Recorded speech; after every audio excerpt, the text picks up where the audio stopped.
ব্যবসায়ীর বাড়িতে আগ্নেয়াস্ত্র নিয়ে আক্রমণের ঘটনায় আগ্নেয়াস্ত্র সহ গ্রেপ্তার 4।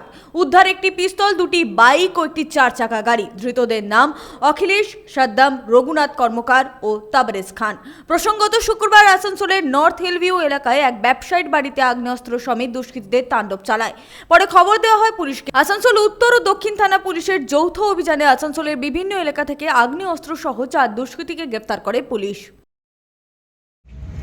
গত পরশু 24 তারিখ সকাল 10টার সময় নর্থ হিলভিউ পার্ক একটা ঘটনা ঘটেছিল।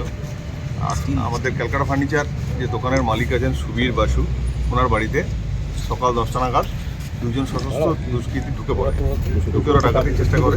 তো আমাদের ওই বাড়ির যে ওনার সুবীর বাসু উনি এবং ওনার কেয়ারটেকার, ওনাদের রেজিস্ট্যান্সের জন্য ওরা ডাকাতি করতে পারে না, ওরা পালিয়ে যায়। তো আমরা ঘটনার খবর পেয়ে আমরা ওখানে যাই, আমরা তদন্ত শুরু করি, স্পেসিফিক কেস স্টার্ট হয় এবং তারপর পরই আমরা ওই এরিয়াতে এই দুজন ছাড়াও আরও বেশ কিছু ক্রিমিনালের মুভমেন্ট আমরা পাই।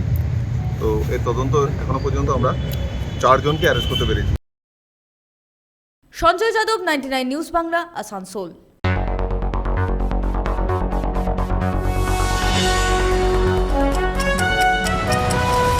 আপনারা দেখছেন 99 নিউজ বাংলা।